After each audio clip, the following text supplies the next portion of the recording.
আসসালামু আলাইকুম। তো দেখুন বাংলা পাঠ থেকে আজকে খুব বিখ্যাত কিছু উপাধি নিয়ে আলোচনা করব। চলুন দেখি আমরা কিছু উপাধিগুলো শিখে আসি। দেখুন বিহারীলাল চক্রবর্তীকে বলা হয় গীতি কবিতার জনক বা ভোরের পাখি। মাইকেল মধুসূদন দত্তকে বলা হয় সনেটের প্রবর্তক বা অমিত্রাক্ষয়ের প্রবর্তক।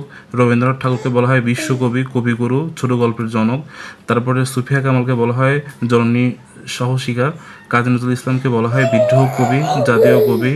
রোকেয়া সাখাওয়াতকে বলা হয় নারী জাগরণের অগ্রদূত। গোলাম মোস্তফাকে বলা হয় কাব্য সুধাকর। আর গোবিন্দচন্দ্র দাসকে বলা হয় স্বভাব কবি। জসীমউদ্দিনকে বলা হয় পল্লী কবি। নবী নজিবুর রহমানকে বলা হয় সাহিত্যরত্ন। প্রমোদ চৌধুরীকে বলা হয় চরিত্ররীতির প্রবর্তক। ঈশ্বরচন্দ্র গুপ্তকে বলা হয় যুগ সন্ধিক্ষণের কবি। সুকান্ত ভট্টাচার্যকে বলা হয় চন্দ্র চট্টোপাধ্যায়কে বলা হয় বাংলার মিন্টন।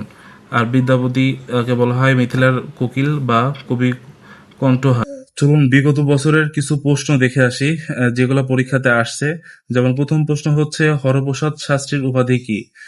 একে বলা হয় মহোপাধ্যায়।